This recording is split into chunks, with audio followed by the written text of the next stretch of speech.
گھر کے دروازے تک لے آیا. گھر کے دروازے کے سامنے کوڑی تھی، وہاں تک لے آیا کھینچتا ہوا. مار رہا ہے، گالیاں دے رہا ہے، وہاں تک کھینچتا ہوا لے آیا. اب باپ نے کچھ نہیں کہا. جب وہ بیٹا اس کوڑی سے آگے کھینچ کر کے لے جانے لگا تو باپ نے کہا کہ بیٹا بس کر دے، رک جا. بیٹے نے کہا کیوں؟ کہا کہ کل میں بھی اپنے باپ کو مارتا ہوا یہی تک لایا تھا.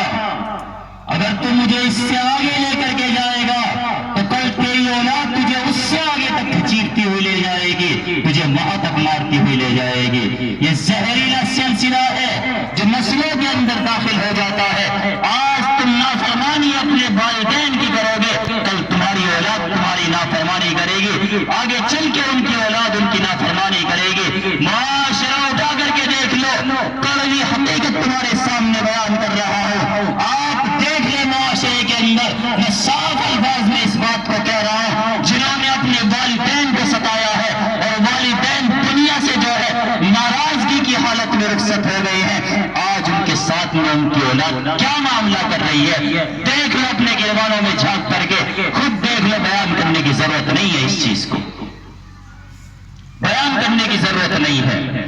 ہر انسان حقیقت جانتا ہے کہ میں نے اپنے والدین کے ساتھ میں کیا کیا تھا.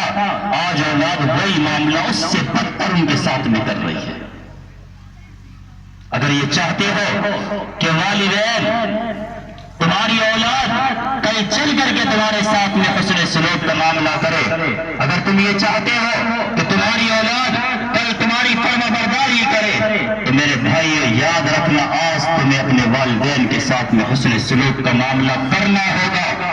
والدین جب بوڑھے ہو جاتے ہیں مزاج کے اندر کچھ تبدیلیاں آ جایا کرتی ہیں. وہ کہتے ہیں نا بچے والا مزاج بن جایا کرتا ہے. اگر یہ بڑھاپے میں تمہیں ایک تو کڑوی بات بھی کہہ رہے ہیں، ایک تو ایسی بات بھی کہہ رہے ہیں جو تمہارے دلوں کو چیر رہی ہیں، ان کے اوپر صبر کرو. حضرت سعد بن وقاص رضی اللہ تعالی عنہ اللہ کے نبی علیہ الصلوۃ والسلام کے صحابی ہیں، ایمان لے آئے. والدہ ناراض ہو گئی. والدہ ناراض ہو گئی کہ تو ایمان کیوں لے آیا؟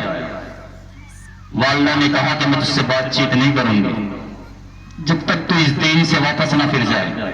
آقا نامدار جناب رسول اللہ صلی اللہ علیہ وسلم کی خدمت میں آئے اور آ کر کے عرض کیا کہ اللہ کے نبی، میرے ایمان لانے کی وجہ سے میری والدہ مجھ سے ناراض ہو گئی ہے، میری والدہ مجھ سے بات چیت نہیں کر رہی ہے. اللہ کے حبیب علیہ الصلوۃ والسلام کا فرمان ہے کہ جاؤ والدہ کے ساتھ میں حسن سلوک کا معاملہ کرو.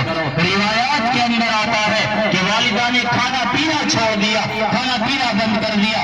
حضرت سعد بن وقاص رضی اللہ تعالیٰ خود مسلمان ہے، والدہ ایمان کے اندر بھی داخل نہیں ہوئی ہے، لیکن پھر بھی ان کے ساتھ میں ایسا حسن سلوک کا معاملہ کرتے ہیں کہ زبردستی ان کے منہ کے اندر نوالا ڈالتے ہیں کہ نہیں، تو میری ماں ہے، تو میری ماں ہے. آج ہو کیا رہا ہے معاشرے کے اندر؟ کچھ لوگ تو یہ سمجھ لیتے ہیں کہ صرف ماں کا ہی حق ہے، والد کا کوئی حق ہمارے اوپر نہیں ہے. یاد رکھنا، ماں کا حق بڑا ہے لیکن عظمت باپ کی بڑی ہے.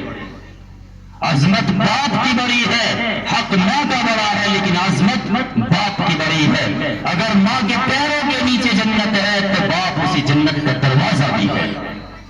آج گھروں میں آپس میں شوہر بیوی والدین کے درمیان میں کوئی جھگڑا ہو جائے تو ہم خواہ بن کر کے چلے جاتے ہیں ان کے درمیان میں فیصلے کرانے کے لیے، اور ماں کو ترجیح دی جا رہی ہے. یہ بھی معاشرے کے اندر بیماری گھسی ہوئی ہے. یاد رکھنا، ایک چیز یہ تو ہے کہ ہم تھوڑا بہت والدہ کا کہنا مان لیتے ہیں، ان کا مقام و مرتبہ ہمارے دلوں کے اندر موجود ہے، لیکن خاص طور سے جو معاملہ والد کے ساتھ میں ہم لوگ کر رہے ہیں وہ بہت برا سلوک ہم کرتے ہیں، بہت زیادہ برا سلوک. میں والدین سے بھی ایک بات عرض کرنا چاہتا ہوں کہ نوجوان بچوں کی تربیت کرو، انہیں ایسا بناؤ کہ تمہارے مقام اور مرتبے کا انہیں پتہ چلے.